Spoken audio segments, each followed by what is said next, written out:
Hey guys, time to get in on the action for the biggest moments in basketball with Prize Picks, America's #1 fantasy sports app. Just select 2 or more players, pick more or less on their projections, place your entry, and win up to 100 times your money. Right now, Prize Picks will match your first deposit of up to $100. Just download the Prize Picks app and use the code GET100. That's code GET100 on Prize Picks for a first deposit match of up to $100. Prize Picks. Pick more. Pick less. It's that easy.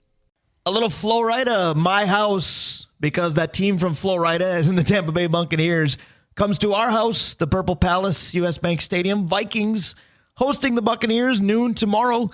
We are the Northland Sports Page. Brian Prudhomme, Dave Cook. We have illustrious sponsors we'd like to give a little love to. I think I'm going to rewrite this song for Dana, because at the one point where they say "Welcome to my house," in the next line it could be "Take the garbage out." So that's kind of how it is. Your honey-do list to the tune of Florida. Good for you. Roller Architecture Studio, Hoops Brewing, OAR Holding, Kraus Heating and Cooling, your carrier in northeastern Minnesota, your Carrier HVAC authorized dealer. Advantage Emblem and Screen Printing, Sammy's Pizza, the Blackwoods Group. Their locations include London Road, in Proctor, in Two Harbors, at Blackwater downtown, Tavern on the Hill up by UMD in St. Scholastica, Avenue 45, the Mount Royal Bottle Shop, Stewart's Bike Sports and Trophies, Pier B Resort, and Kohler Toyota and Kohler Hyundai. Absolutely. Hyundai rhymes with Sunday. Sunday is going to be a big day for the Vikings. Opener against the Buccaneers, 12 noon. For the boom. Speaking of the boom, the man who coined that phrase, Paul Allen, is with us. We've given a lot of takes, Dave Cook, about what we think the Vikings will look like this season. There's got to be listeners out there going, these guys don't know what they're talking about. They would be right. Maybe we agree, so we go to the expert. Paul Allen is with us again. Happy to have him. PA, good morning, sir. How are you?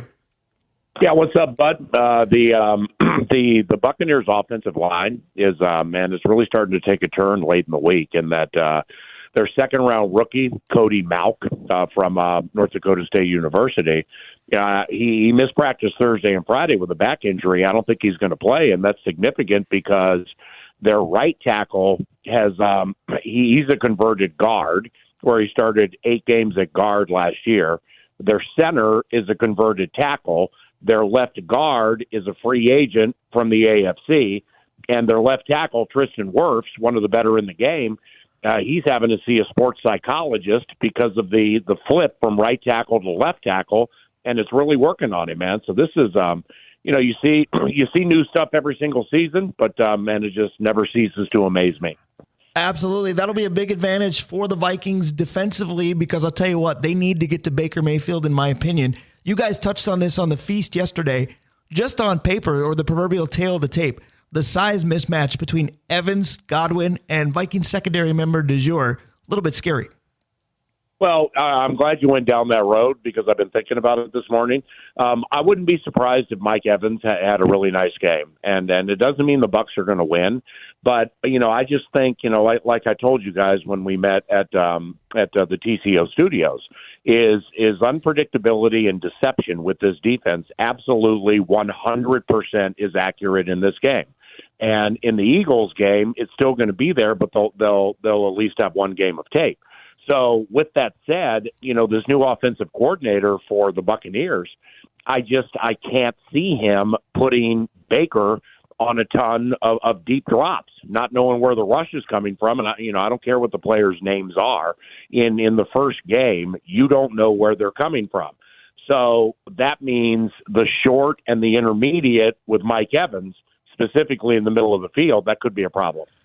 I think it could. I love that you use the phrase unpredictability, because if you think back to last season when you were predicting the early goings for KOC, you gave a lot of pro-Vikings takes because of the wrinkle of unpredictability. Nobody knows how to scheme for whatever KOC is going to do. Can we apply that to this defense? Does Brian Flores have an advantage for, say, the first 4 weeks? Well, absolutely. I mean, it'll diminish as the games go on. Like say there are 75 plays tomorrow. Well, they will have that for film, and they probably will get 60 or 70% of it, which will be pertinent. Then short week to the Eagles, so that's a different kind of game plan because you have fewer days to get ready for it. But see, the advantage the Vikings will have with Flores and this defense is from games 2 to 3, they have 10 days. So therefore, They can recalibrate. They can do a little tiny bit of self-scouting off training camp in the first 2 games, and try to keep it fresh into the next 3 games, which include the Chargers and the Chiefs. So when you're trying to figure out what Brian Flores wants to do, you can go to New England tape, but that wasn't his defense. You can go to Miami tape, and yes, he called the defense, but he wasn't the only one to orchestrate it. And then you go to Pittsburgh, where he was last year, which I think is quite pertinent in this conversation, where he was the right-hand man to Mike Tomlin, but Terrell Austin was the defensive coordinator. But Flores had a lot to do with the defense, specifically when T.J. Watt went down, and then they had a linebacker jump up and get like 12, 13, 14 sacks. And Flores had a lot to do with that because he's a linebackers coach by trade. So I can't wait to see it, whether it's Patrick Jones up the middle, somebody like Cam Bynum or Harrison Smith off the edge, Byron Murphy blitzing from the slot. If I'm Baker Mayfield right now, I'm perplexed, wondering what's coming. PA, you brought up the guy I wanted to ask you about, and that's Byron Murphy Jr. He was the first and kind of the crown jewel. That's the word I was looking for the free agent class. But is there a risk that 1, he was hurt last year, and 2, he was the best slot cornerback on a really bad team? Do we know what Byron Murphy Jr. is? Well, the team for whom he's playing is markedly better than where he came from. So when you're in a situation where the coach is going to get fired, the quarterback is having stipulations in his contract that he has to prove he's studying, and then is pulled out, is embarrassing. And that ridiculous situation they had there last year, that you hope the culture of what he has come into with that beautiful facility you guys now have seen, the culture of a 13-win team, the spirit in the building of positivity. I mean, there's just a wonderful spirit in that building, and that hasn't always been the case. So what will that bring out of Byron? He's also part of this unpredictability piece because he'll start on the outside. So, if you think the Bucs are going to have a couple of running backs or 2 tight ends, and they're going to try to shrink the game with the second-year running back Rachaad White, who's quite good catching the ball. I had no idea he could catch it as well as he could. Well, then that means that they could be in some type of a 4-3 base or just 2 corners. Now, when they go nickel, Byron comes inside. What's he going to do from the inside? He didn't blitz a ton with the Arizona Cardinals. So that plays into the unpredictability. But, I think at the end of the equation with Byron and the injury that you mentioned from last year, that's very fair. Is he's a very scrappy, good tackler. He's very, very good in the run force.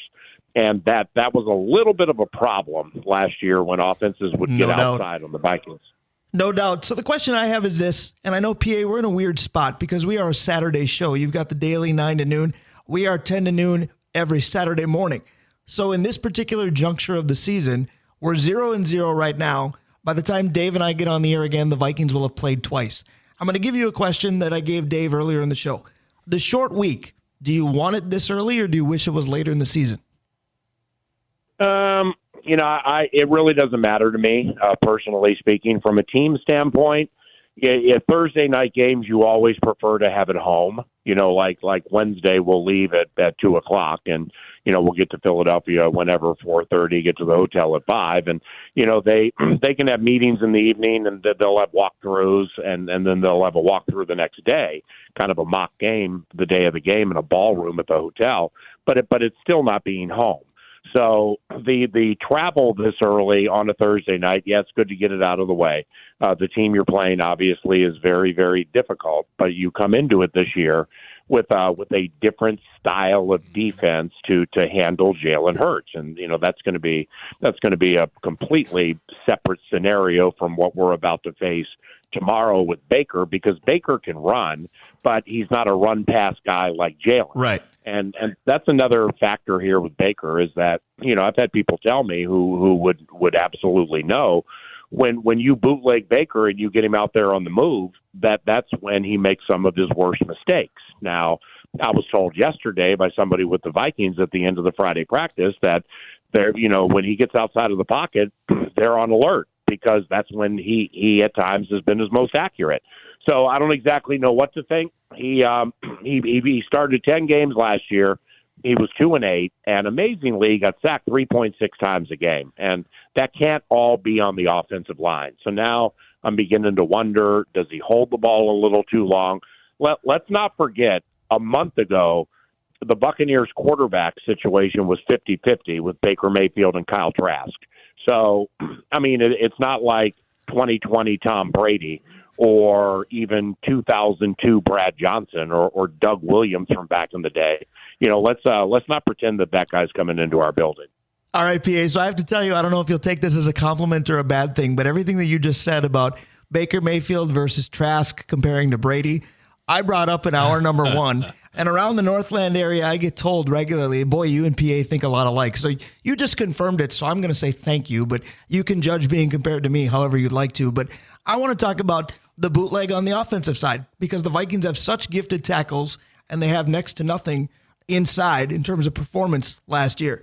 Are we going to see Kirk booting out quite a bit? Well, that's too strong to say next to nothing inside last year. I mean, you don't score 26 a game, and you don't have a receiver with 1,800 yards, and a tight end who comes in and does what he does by having next to nothing at any point of your offensive line. I mean, there clearly were moments last year, and don't forget, Bradbury got hurt at the end of the year, right. So he missed games at the end of the year, and you know, Schloebman or Chris Reed, you know, they're not as good at a fair amount of things as Bradbury is. And Ezra Cleveland was one of the better guards in the NFL with the run, really for the first 3 quarters of the year. And then he started running into Quentin Williams and DeForest Buckner and Dexter Lawrence twice. And, well, you're right, that was a problem. And Ed Ingram, you know, the LSU rookie, man, I mean, he had some problems last year, no doubt about it. But I will stick by what I've said 15 times. When you're a rookie offensive lineman and you start every single game and you never miss a practice, and at the end of the equation you only have 3 penalties on you, and your offense scores 26 a game and you win 13, well, I mean that's a win. So now it's incumbent upon Ed to improve this year, and then they have a tall task with Vita Vea tomorrow, by the way. But with Cousins, you bring up a really good point. Personally speaking, and I don't like to really second guess that much because I'm just not in these meetings and I don't know what goes into it, but I just don't think they bootlegged enough with Kirk last year. I mean, he when they would run these zone stretch offenses and he would bootleg left or right, and then he would plant and he would fire to the other side of the field. That was like a free 30 yards almost every single time they did it in 2019, 20, and 21. So I'd like to see more of that, and I think we will. I'm curious to see what they're going to do with their running backs, with Madison and with Ty Chandler. I'd like them to mimic what we saw Thursday from the Lions, where Madison is David Montgomery. He's the between the tackles guy, and Ty Chandler is the Jahmyr Gibbs. He gets outside, he catches passes outside, and makes people miss. So I think that would be really cool. And like Dave said earlier, Byron Murphy Jr. truly was the signature free agent signing. But right behind him was that tight end Josh Oliver. And, you know, in watching all the practices or watching everything that I see, including a fair amount of days without the media, is they're putting a lot of time into Josh Oliver after practice, you know, just going through certain steps and going through certain plays. And, you know, I guess there are 2 ways to look at that. Don't forget, he did play in the first preseason game against Seattle. Mm-hmm. So for him to play in that game is kind of a roundabout indicator that he still has a fair amount of work to do. And all this work I see with him after practice, you know, they're just really, really full throttle trying to get him up to speed with exactly what they want to do in this running game.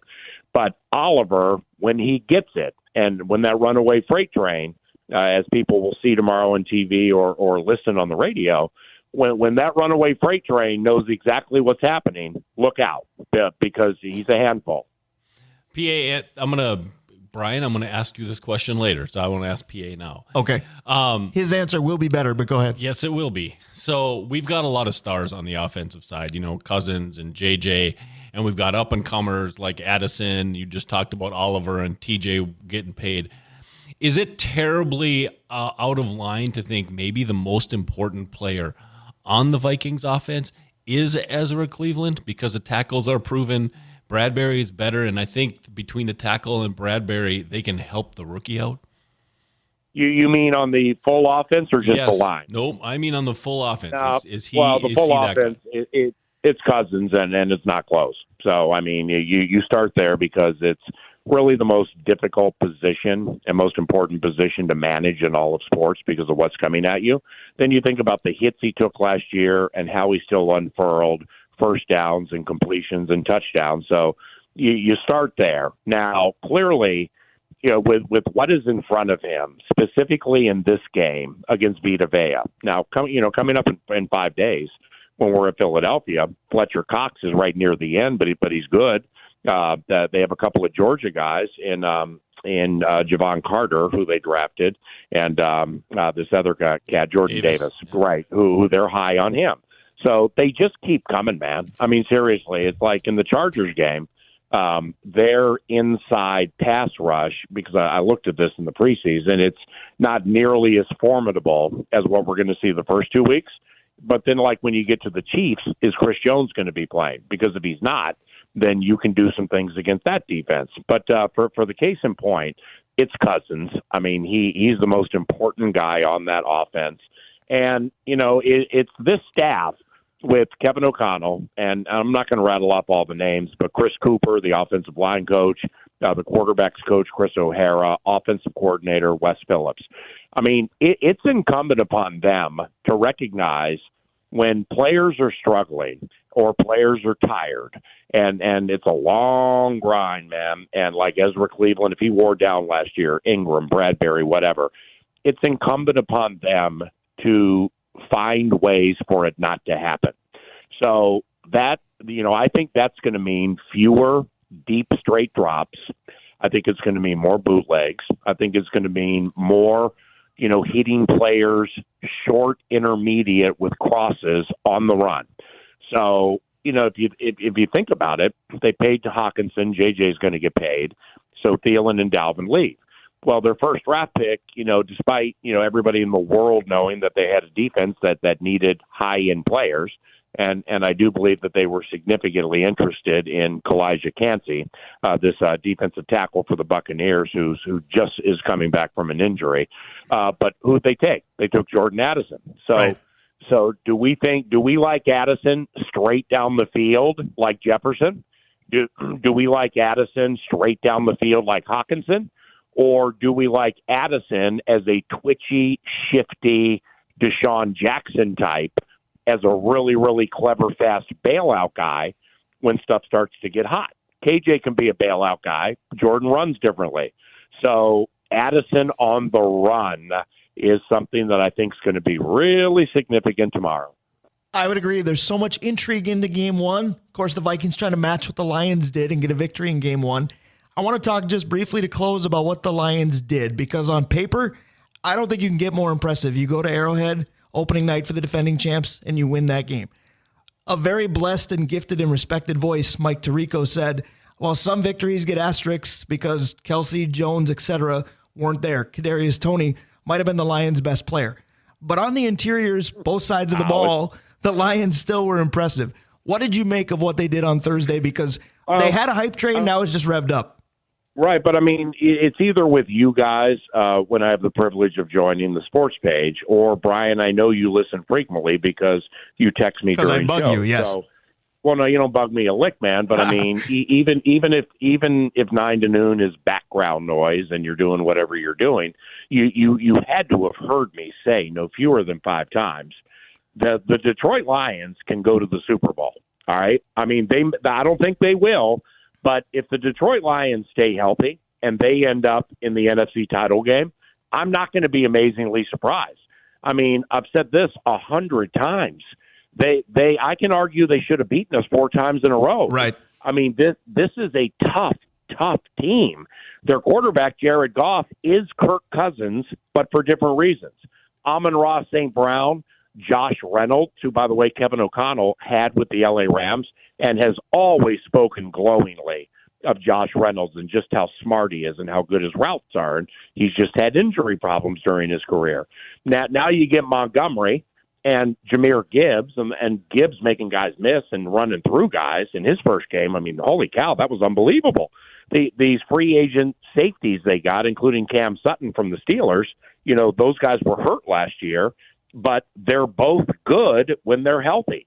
And Aiden Hutchinson is every single year of his career from now on, he's going to come into the year, if you put 14 in the starting gate, to become defensive MVP. Well, he's in that gate. So, a lot of teams can't say they have a player in that starting gate. The Lions can. Malcolm Rodriguez, a middle linebacker they had last year, he was okay. He was undersized, and the contact situation with him was a problem. So what they do? They drafted that Jack Campbell. Well, the Iowa kid made about 3 of the biggest plays he might make all year in his first game. Yep. So they have a really, really good team, man, and they're tough. And people just have to embrace that. Don't look at it like your older brothers or your father's Lions, and recognize that there's a reason they're favored to win our division. That's absolutely correct. PA, you are absolutely the best as well. We're bumping you out with a little boom, boom, pow from the Black Eyed Peas because 12 noon tomorrow, enjoy the first of many booms. We look forward to listening to you, and thank you very much for your time again this Saturday. Yeah, can't wait, my brother. It's going to be a lot of fun. You and Dave have a great weekend, and I'll talk to y'all soon, all right? Absolutely. Thanks, that's our guy. That's PA Paul Ellen, the voice of the Vikings. Now it's football season. When he's ready to go for the regular season, everybody's a little more revved up. That's right. And it's really cool to hear, from the guy who's in the mix, right, about what to expect. I love talking to PA. Speaking of in the mix, what teams will be in the mix to hoist that Lombardi trophy? We give our predictions that way next. Stick around. We'll be right back. This podcast is sponsored by Ramp. Are you the decision maker in your company? Consider this. For the first time in decades, there's a better option for a corporate card and spend management platform. Meet Ramp, the only corporate card and spend management system designed to help you spend less money so you can make more. Most corporate credit cards offer points as incentives, but those points amount to less than their worth in real cash value. Ramp's business cards offer you cash back, real money in your pocket. Plus, you control who spends what with each vendor. And Ramp's software collects and verifies receipts automatically, which means you'll stop wasteful spending and close your books in hours instead of days. Businesses that use Ramp add up to 5% to their bottom line the first year. If you're a decision maker, adding Ramp could be one of the best decisions you've ever made. And now get $250 when you join Ramp for free. Just go to ramp.com/easy. Ramp.com/easy. RAMP.com/easy. Cards issued by Sutton Bank and Celtic Bank, members FDIC. Terms and conditions apply. Back on the Northland Sports page, future's so bright, I gotta wear shades. We're going to tell you which NFL teams we think have a very bright future as in this season. But I'll tell you what, this show and future shows, not possible without our lovely sponsors. Dave Cook has his headset back on. He's ready to tell you all about them. I'm ready, Yes, Brian. by the way, the commercial break's over. Go ahead. All right, very good. Kohler Hyundai and Kohler Toyota help bring our show to you. Pier B Resort, Stewart's Bike Sports and Trophies, Mount Royal Bottle Shop with all their special events wrapped around our show. Thank you very much. Avenue 45, the Blackwoods Group, including Tavern on the Hill up by the colleges, Blackwater downtown, the locations in Two Harbors and in Proctor, and on London Road. That's usually the one I go to. Yes.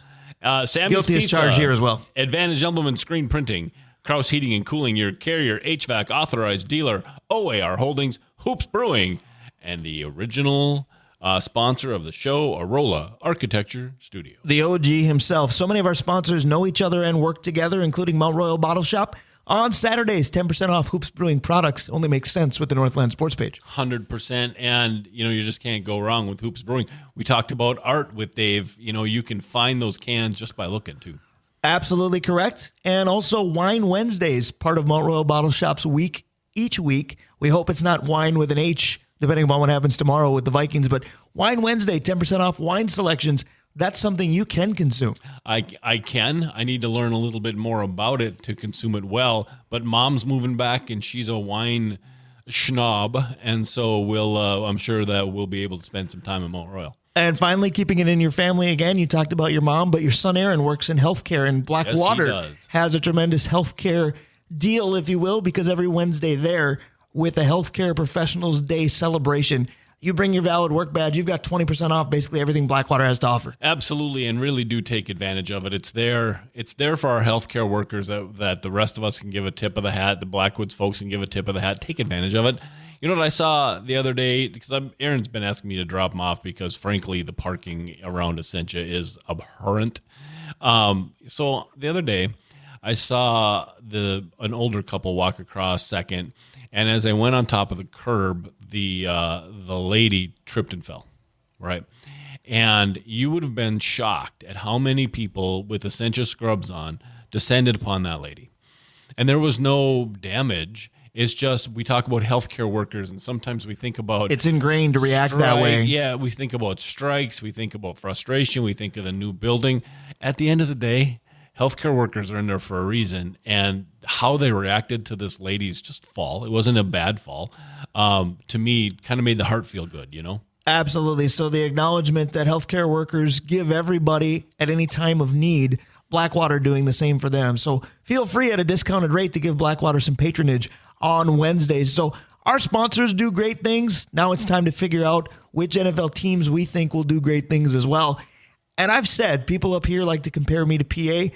I don't think I deserve to be quite that honored or flattered. But what you've done today kind of reminds me of Common Man. Now, the main difference between you and Common Man is I do find you funny and entertaining. I was going to say the main difference? No, I do find you funny and entertaining. That's the biggest difference. Difference. But he likes to take a team and basically give you one sentence in how he summarizes them. And a lot of his are tongue-in-cheek. Yours will not be. But because you've done this, I'm going to let you lead the prediction segment, if you will. We're going to take each sentence and basically say, okay, how well or not so well do we think this team's going to be? Yep, so I'll start with the AFC. I'll throw the sentence at you. You let me know what you think of that team. All right, and then are we saying playoffs yay or nay right at the end of said sentence as well? We sure can. All right. Sure can. All right, we're going to start with the AFC South. Jacksonville, can they handle prosperity? Yeah, that is going to be interesting because, quite frankly, this sentence is good for Jacksonville, but a sentence that would be good for this division is somebody's got to win it. Yeah. Because when you look at each conference, we'll get to the NFC later, but that South is not wonderful either. I think it's going to be a matter of which one of these teams manages to not go south as the season progresses. On paper, it's the Jaguars to lose, but it's kind of Lions-esque where really I'm relying on the Jaguars. That's weird to say. It 100% is. All right, Indy. But do you have the Jags as your division winner? I do. 100%. Okay. Thank you. Indy, they're bad, but their quarterback is going to be must-watch football. I think that's absolutely true because especially if you are an Indy fan, you want to see how long are you going to be bad. Because if Richardson has growing pains, which he should because everybody should, but you see the light, maybe not to the degree that Bears fans claim that they see it with Justin Fields, but if you see what's going to be eventually there, I know potential's overused. But this team needed to kind of rebuild everything. Yep. Just ask the fact that Jonathan Taylor doesn't want to play there. Yep. If you've at least rebuilt it at the quarterback position, there may not be a more important position in all of sports. Right. I've got Indy winning maybe 4 games this year, but all of them really must-see TV is a pretty good adage for them. Yep. They're drafted in the top 10. Tennessee, the window has closed. And I'm not sure it was ever truly open. That's a good statement, but I'm going to say this. They made up windows. I wish we could because Jen and I need new ones at our house, but I digress. But they have a good coach. That Patriot way that Mike Vrabel brings to Tennessee is good. Derrick Henry was the definition of a bell cow running back. He is that offense. Ryan Tannehill never really got to good, never got to bad either. He's just kind of there. And if Tennessee's in any other division, there was no window. So, yeah, maybe their window closed. I'll argue it shouldn't have been there. The issue I have with them right now, they've drafted quarterbacks back to back in high rounds. I don't think they have a plan for behind Tannehill. All right, Houston, just start the rebuild already. Yeah, you just said for Tennessee, I don't think they have a plan behind Tannehill. I'm worried that the Houston Texans don't have a plan, end of sentence. You could easily say the sentence is, Houston, we have a problem, and we have no idea how to fix it. This team was bad. I thought Davis Mills was going to be maybe okay. Obviously, they didn't think that. It might be must-watch-esque to see if an Ohio State quarterback can do something in the NFL with C.J. Stroud. But Houston's bad and showing no signs to me of getting better. Correct. All right. So the only playoff team out of there? Jackson. Jags. Okay. Yep. All right. The AFC West. The Las Vegas Raiders. Is it true in that block, the only thing we're seeing in Vegas is going to be the Sphere because the Raiders are a mess? See, I'm going to say this. I don't think that they're a mess. I just don't necessarily understand their hurry up and get rid of Derek Carr. I thought Derek Carr was pretty good, but the Raiders' mantra for how long was just win, baby. What quarterback, despite not really impressing you with an eye test, manages to just win when he plays? Jimmy Garoppolo. He's never had a wide receiver like Davante Adams. This is either going to go beautifully or Davante Adams will be the most frustrated he's ever been in his life. Yep. Because Adams had Aaron Rodgers, which is a bit of a gold standard. Derek Carr is not on that level, but Derek Carr's not bad, and I don't think Davante Adams was ever upset having Derek Carr. Jimmy G is going to prove if he's worth anything and do it quickly. I don't think they're a mess. I think they're a mystery. Consider how long Jimmy G has been what you just said. He is who he is now. He's been the worst winner I've ever seen. All right, the Broncos. The last time Peyton was in Denver, they went to a Super Bowl. Broncos might be a surprise AFC team. I'm going to go unlimited losses. This team is not going to be very good at all again because I'm sorry, there are some big contracts, and believe it or not, some of them occur outside of Minnesota that just don't work. Sean Payton is a talented NFL coach. We're going to find out if you can leave this game, come back to it, and still succeed. I think the answer is no, and I don't think Russell Wilson is worth any bit of what they gave up to get him. San Diego. Do we have any playoff teams yet, Not yet. out of the West? Not yet. The Los Angeles Chargers. Be careful what you wish for. They're building something special. Ooh, I like that. So you're a big fan of this team. I think that this team might be the one we go, wow, where'd they come from? See, I don't know about the second part of that sentence. I think you could say, wow, but I think you could say, hey, all those games that they unthinkably lost, they decided to win, not unlike the Vikings did last year. I feel like they are mirror images of each other. I love the Chargers. Playoffs, check. Yeah, and they are as well. You're just going to have to hold on to your hat for a second. Kansas City, to be the man, you got to beat the man. But are they Green Bay circa 2019 with a heck of a quarterback and nobody else? No, unless Travis Kelce's injury is much more significant. Whatever is going on with Chris Jones, I can't claim to understand that. It is an interesting take, though, because Mike McCarthy eventually got stale. Is Andy Reid going to? I don't think so. It's weird to see the Chiefs at 0-1. They're going to be one of those teams that panics if they go to 0-2. I think it's one of those Green Bay-esque where, yeah, their quarterback is probably their best player, but he's going to dig them out time and time again. They win this division still. They have to. He has to do that or else they won't. So you're picking them as a winner? I am. Are you barely over the Chargers. Chargers are a wild card. I'm picking the Chargers as a winner. Okay. And I'm picking the Chiefs as the wild card. Okay, so we've got the same 3 playoff teams. Yep. All right. So We have 4 left. Let's go AFC East, and we'll do this fairly quickly. The New York Jets, they're going to score, and their defense is going to pressure, but it's Hard Knocks the reason we're excited. I'm just going to say this with the Jets, Brett Favre 2.0, because there was a legendary Green Bay quarterback that went to the Jets, played fairly well. They started off like gangbusters, and they faded when it counted because there was no cohesion on that team. Yep. And I think it could go that way. The only difference is Aaron Rodgers can be the mental barometer of a team too. And if they start hot, he's going to enjoy every bit of this. So 8-2 won't go to 8-9. If they start 8-2, they may take off. I think we're going to learn a lot on Monday night. I don't want to oversell game 1 of the season, but Bills-Jets, the winner of that game, the Jets are going to say we're here, or the Bills are going to pat him on the head and go, Jets, you're still the Jets. Is it true that the only sentence you need to say for the Miami Dolphins is a single word, and that's Tua? Probably, just because if he's available, they're a much different team, and if he's not, you don't know where they're going.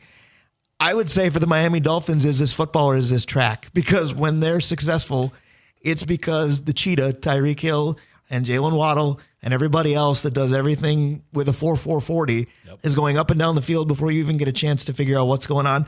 I don't have the Jets in the playoffs. I do have the Dolphins in the playoffs. All right, New England. Can Bill O'Brien remake Mac Jones?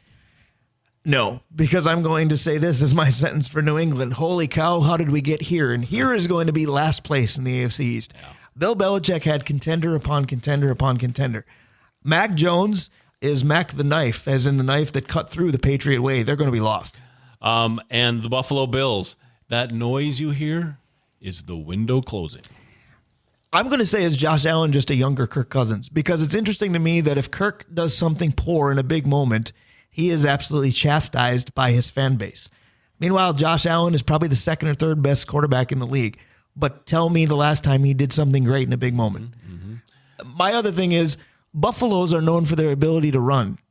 Are the Buffalo Bills ever going to do that at all? Right. So winning, but they're a playoff team for me. Winning the AFC East is the Bills. Is your wild card from there? The Dolphins. My winner is the Jets. My wild card is the Bills. All right. Do we want to pick the AFC or do we want to go to the NFC? At least we differ a little bit there. Well, you still got to go to the North. We haven't touched the Bengals, Browns, Steelers, Ravens. There. That's right. Pittsburgh, good, not great. Pittsburgh, my sentence would be thank goodness for our coach. Because Mike Tomlin is just the guy that you go, well, they're going to have a chance. I don't think Kenny Pickett is great yet. I don't think Pickens as a wide receiver is great yet. I don't think the steel curtain defense is going to arrive again anytime soon. Mm-hmm. But I don't bet habitually on sports. Wish it was legal in Minnesota, but I digress. But Mike Tomlin being legal in Iowa, or is it? Mike Tomlin being in the mix makes me go, I'm not betting against Pittsburgh super often. I just think that division is going to be a little too tough. Yeah, in my mind, they're a 500 team. They're just not good, or they're not great. They're good. Cleveland Browns, now or never.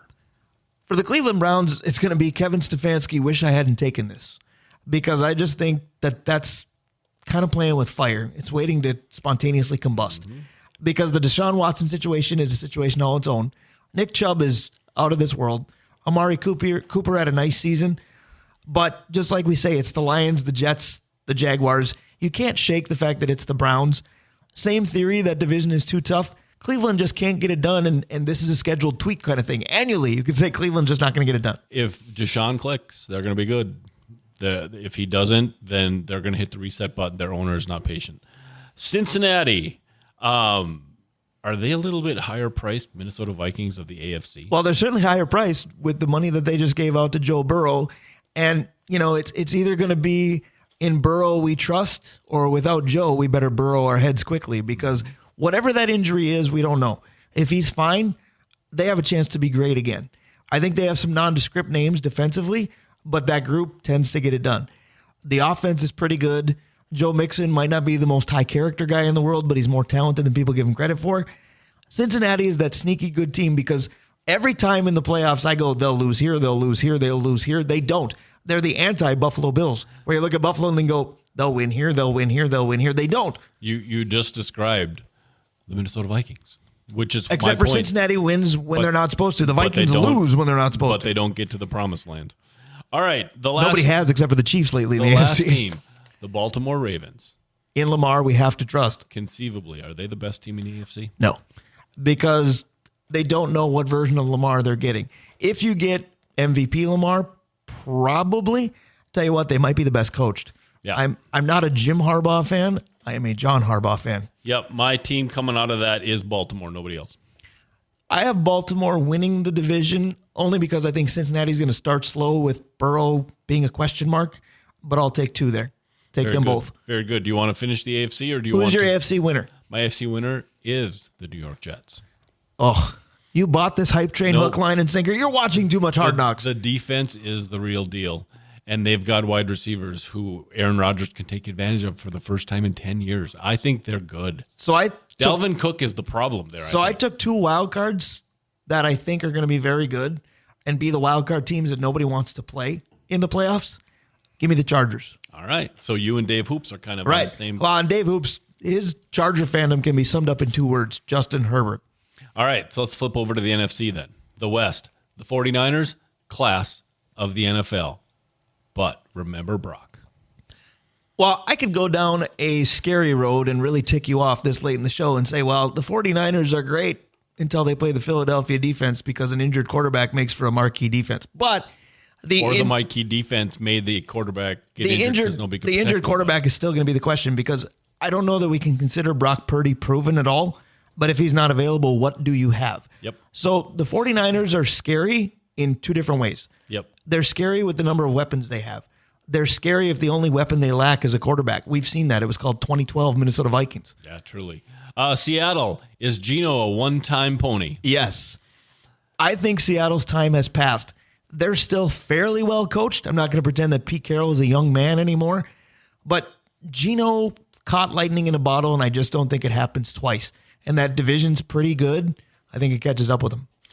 The Arizona Cardinals, they're going to get struck by name, image, likeness because I think Caleb Williams stays in school if they're the number 1 pick. It's very possible. My question for Arizona is, where is Kyler going? Because it's not going to be on the field for the Cardinals. Is the marquee Kirk Cousins-esque free agent signee or transaction, however it's done, Kyler Murray going to somebody next year? How about this? The last one, the Rams. My statement, surprise, surprise. My statement for the Rams is at least we won that 1 year because they put all their eggs in that proverbial basket and it worked. Now Matthew Stafford is a shell of himself. Cooper Kupp has been up here in Minnesota having to see specialists, and looks like the injury news isn't very good. The Rams got done what they wanted to get done. They gave up the future, and let me just say it again. They gave up the future because their future looks bleak. Yeah, Stafford was hurt. If Stafford's back, if Cooper Kupp comes back, they're going to surprise some people. So I've only got the Niners there. Yeah, me too. All right, we got to get kind of in turbo mode here. All right, the East, the Cowboys. Boy, there's a lot of talk there. Team 9-8, only because they changed the number of games in the regular season, and I can't call them Team 8-8 anymore. They're good enough where they're never going to be bad, but they're not good enough to be great. The Giants, did they hit their ceiling? Well, I'll go and piggyback off that because for my sentence with the Giants, I would say can't play the Vikings every week because Daniel Jones, Saquon Barkley and company looked ridiculous against a ridiculous in the negative defense. I think when they play some other teams, they're not going to be very good. Now, that said, Brian Dable's a hell of a coach. So the Giants could sneak up on some teams, but not good enough. Washington, man, it sucks to be in the East. Can we petition to be in the South? They're pretty good, but they're not in that division. See, I don't think they're very good at all because their quarterback position is an abyss. Isn't it Sam Howell? Yep, but we Why? don't know anything because he was a high draft pick. We don't know anything about him. Right. But the fact that you had to make a decision a la Baker versus Trask, yes. You had Taylor Heineke or Sam Howell, you were going to lose twice. Yeah, that's very true. The Eagles, look out. Their Georgia defense pretty good. Philadelphia we're going to repeat for me. I don't see anybody taking care of the Eagles in the NFC. I'm going to hate to see it because I don't like this team, but cat out of the bag. I'll take the Eagles in Dallas, and I'll just tell you right now, the Eagles are going in the NFC again. We know too much. We hang out too much. I have Philly and Dallas as well. All right, the AFC South, Atlanta. NFC South, yeah. NFC South, sorry. Atlanta. Is Ritter the guy? No, rather have Desmond Howard than Desmond Ritter. I think Atlanta is going to be all kinds of struggle. I think the reason fantasy owners are craving Bijan Robinson is because Desmond Ritter and Kyle Pitts are your only two other marquee offensive players. This team is going to be ugly. Tampa Bay. Baker. Is he the Baker from the first couple years in Cleveland, or is he toast? That's going to be the question. This is going to be another team that's good everywhere else, but if your quarterback is your hindrance, it's a problem. Might be good enough to win a weak division. Can a 5'8", 140-pound quarterback win in the NFL? No. It's only going to be fun to see what Adam Thielen does there. The Carolina Panthers are one of those teams we always talk about. If a franchise disappeared from a league, would you notice? Carolina's that for me. Final team, New Orleans. Rebuild city. No. I beg to differ. I think New Orleans is going to find out that Derek Carr is very, very good. And Chris Olave is going to be the biggest beneficiary of very, very good. And the New Orleans Saints defense has always been sneaky, very, very good. That's my division winner on that side. Interesting, because I'm going the other way. I'm picking Desmond Ritter is going to figure it out, and it's going to be wow. And I've got them picking maybe second overall only because Arizona exists. All right, so the NFC, the NFC North, we have to do right. We might want to touch on them. All right, so we'll start with Green Bay. Is this the year the secondary finally plays to their level? I'm going to go a different direction. I would love to see you fail because I am scared to death that Jordan Love is going to be that good, and we're going to deal with want to hear the most annoying sound in the world? Green Bay talking about football for the next several years. Right, exactly. Detroit, can you handle the expectations? Is Dan Campbell going to help you or hurt you? Because he has given you an identity. He has given you that toughness, but he makes facepalm decisions, and it's going to burn you at some point. The Bears, are they actually better? And I ask it that way specifically. Not the question, but the inflection as well. So my wife was watching some old SNL Sherry O'Terry videos this morning. And I know Sherry O'Terry had many similar and great characters. I believe she was the one that did Simmer Down Now. Simmer Down Now.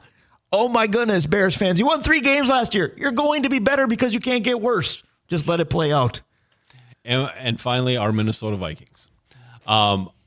So the question for me on the Vikings is, are we just middling? My question is going to be similar, but it's going to be, who are we? Because I'll tell you what, if this defense is middling, that's a dramatic improvement. Yep. And this team's going to be good. If we cleaned house and took a bad defense and said, well, we'll just let the kids play, they might be just as bad or worse. Yeah, 100% agree. All right, NFC, who's your champ? The Vikings are my wild card in the North, and I'm picking the Lions. I don't believe in what I'm saying, but here's why I'm doing it. Last year on this show, I picked Green Bay to win the division and the Vikings to get a wild card. What happened? Green Bay sucked and the Vikings won. I'm going to try that philosophy, that psychiatry again. Nice. I am actually picking the Lions.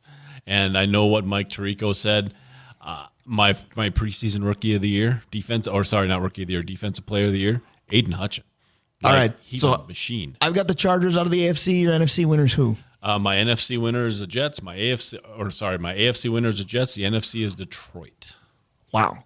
All right. So I've got Eagles, Chargers, Super Bowl. Who wins your Super Bowl? You've got Jets, Lions. I think that this is going to be the last Aaron Rodgers hurrah. I think he wins it, and I think he goes off in a sunset. Oh, my goodness. Bring a barf bag into your car when we go down to the Gopher game today, because you just put Aaron Rodgers as a Super Bowl champ. I'll tell you what, I'll laugh at Packer fans if that happens, but I don't think I'll enjoy it. Give me the Chargers to get over the hump. Philly loses in the Super Bowl again. Wow. We got to take a break. We got to draw some lines. We got a lot of show left in only 5 minutes. Stick around. We'll be right back. This podcast is sponsored by Ramp. Are you the decision maker in your company? Consider this. For the first time in decades, there's a better option for a corporate card and spend management platform. Meet Ramp, the only corporate card and spend management system designed to help you spend less money so you can make more. Most corporate credit cards offer points as incentives, but those points amount to less than their worth in real cash value. Ramp's business cards offer you cash back, real money in your pocket. Plus, you control who spends what with each vendor. And Ramp's software collects and verifies receipts automatically, which means you'll stop wasteful spending and close your books in hours instead of days.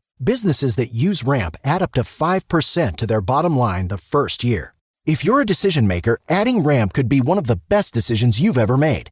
And now get $250 when you join Ramp for free. Just go to ramp.com/easy. Ramp.com/easy. RAMP.com/easy. Cards issued by Sutton Bank and Celtic Bank, members FDIC. Terms and conditions apply. A little Elton John to close out the Northland Sports page. A little I'm Still Standing, because we've talked a lot of football today, but there's a lot of other important sports that are still standing. We'll capture it as part of Drawing Lines, courtesy of Roll Architecture Studio. The Minnesota Twins. You are fascinated by this team that just continues to win. And speaking of continuing to win, hat tip to Cheryl Reeve. The Minnesota Lynx are in the playoffs. Yeah. It wasn't that long ago where we thought, are they going to win a game? Now, there might be some detriment to that because we thought the tank for Caitlin Clark or Paige Beckers or what have you might happen. It didn't. Cheryl Reeve can't help but win. That's a good coach. Yeah, no, we've said it before. She's the best coach in Minnesota, and I don't think anybody else is really close. Like KOC's a kid, right? We don't know, but Cheryl Reeve is the bar, right? Absolutely. Speaking of the bar, of the Twins raised it too high in the American League Central because Anthony LaPanta, friend of the show, friend of mine, has said repeatedly announcer jinxes aren't real. But he and Trevor Plouffe, and to some extent Tim Laudner, and certainly fans out there have said, this is over. My buddy Rob Hohenhorst last night, we're coming home from Denfeld, said, when are we buying playoff tickets? And my response was, for the Lynx? And he didn't like that. I said, well, they're there. The Twins aren't there yet. Yeah. Is it just my typical Minnesota fear saying, mathematically, I don't want to talk about it yet? Or is this over? We're talking to you can't breathe too long. I got like 1 minute. We're talking to a Minnesota sports fan. This isn't over, but if these guys are starting to get healthy, and you've heard me say it for a month, if they're healthy and they start swinging and playing the way they can, this is a dangerous baseball team.